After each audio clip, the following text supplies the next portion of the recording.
Pastor Mark here from Mars Hill Church in Seattle. We are putting forth a lot of content, and we've broken it down into two categories, offensive and really offensive. This content would fall into the really offensive category. The reason being, it's not typically the kind of thing that is said in a church. To be fair, we're in the least church city in America. The services tend to include a lot of non-Christians and new Christians.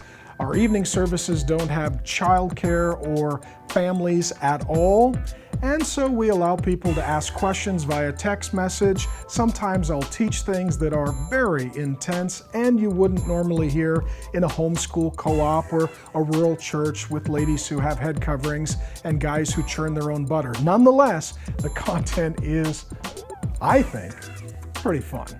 You, however, may want to view it before letting your children do so. And if you are a minor, you should get your parents' permission because this is rated MH17.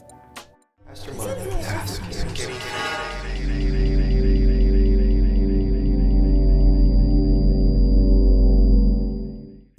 What you are about to experience is unusual, and it's an experiment that we've undertaken regarding text messaging.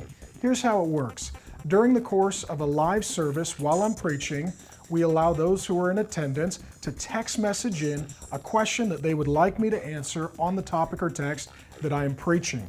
Those are then filtered and screened, sent directly to me on the stage, and without any notification or preparation, live on the spot from my gut, for better or for worse, I answer the question, honest, real, live, raw content made up on the spot. And so this is one example of what that looks like. If God opens and closes the womb, what would you offer as a biblical view on in vitro fertilization? That is a very complicated biomedical ethical question that, to be honest with you, I don't even know if I'm fit at this time. I mean, for the birth control question, I literally read probably 3,000 or 4,000 pages. And I'm a philosophy minor who's studied this issue in depth previously.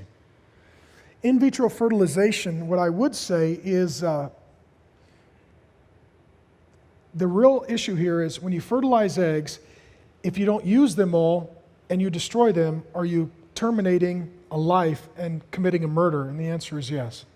So the question is what to do with any fertilized eggs that you may not use. This is the ethical dilemma for Christians. I would say use all your eggs. That would be my encouragement, if you're going to go the route of in vitro. Within this, there are places like the Northwest Center for Biomedical Ethics in Portland. Jerome Wernow is there. He is a pharmacist and a theologian. He's a Christian, loves Jesus. His institute there specializes in biomedical ethical issues from a Christian perspective. I would probably forward you on to a specialist like that, somebody who loves Jesus, has a degree in theology, and has medical training as a pharmacist, and say, bring your particular case and issue and what you're planning on doing with the eggs to them for a good ethical consult. I would encourage you to check books like Feinberg's book, Ethics for a Brave New World. Evangelical Ethics is also a good new book that includes a chapter on in vitro fertilization. All of this is listed on my blog, so I'll put it up there for you guys. I know for couples that really want children, this is a very difficult issue. I'm not going to be legalistic and say it's always wrong.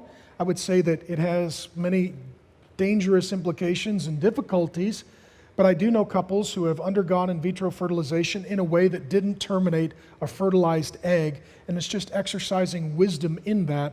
And I would encourage your study, prayer, fasting, and I would probably encourage you to go to a biomedical ethical specialist to get some professional counsel, because I'm not up on the latest medical technology and I'd hate to give you bad advice, but that's where I would point you.